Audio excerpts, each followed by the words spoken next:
តោះមកធ្វើដំណើរកំសាន្តចូលសប្តាហ៍ដ៏រីករាយជាមួយពួកខ្ញុំទាំងអស់គ្នាក៏ប៉ុន្តែយើងធ្វើការនៅឆ្ងាយហើយខេមរលេសុខណាត់យូរខ្លាំងមែនតែនហ្មង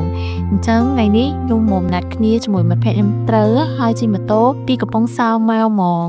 អ្នកនរគ្នាអាចមើលតាមផ្លូវបានណាគឺខេត្តកំពតពិតជាស្រស់ស្អាតអូយតាមភ្នំតាមអីគឺខ្យល់បរិយាកាសស្រស់ស្រាយរីឡេកខាងចៃដន្យអីគឺជិះតាមផ្លូវឃើញមានហាងកាហ្វេមួយឈូតមែនតែនចឹងពួកខ្ញុំក៏បានចូលសម្រាប់ទៅនឹងញ៉ាំកាហ្វេលេងអីជជែកគ្នាលេងអញ្ចឹងណាហើយខ្ញុំចង់សប្រាប់អ្នកទាំងអស់គ្នាថាក្នុងឱកាសនេះការបើកគណនីសន្សំថ្មីជាមួយនឹងធនាគារ Uri មានឱកាសឆ្នះរង្វាន់ធំជាសាច់ប្រាក់រហូតដល់2 លានរៀលនិងកាដូជួបជាច្រើនសរុប50រង្វាន់ជារៀងរាល់ខែការផ្ដល់ជូននេះគឺចាប់ពីថ្ងៃនេះរហូតដល់ថ្ងៃទី31ខែធ្នូឆ្នាំ2025មានឱកាសឆ្នះរង្វាន់កាន់តែច្រើនបងប្អូនគ្រាន់តែមានសម្បត្តិសាច់ប្រាក់ប្រចាំថ្ងៃ$10ឬក៏40,000រៀលបើគណនីសន្សំមានការកំណត់ឬក៏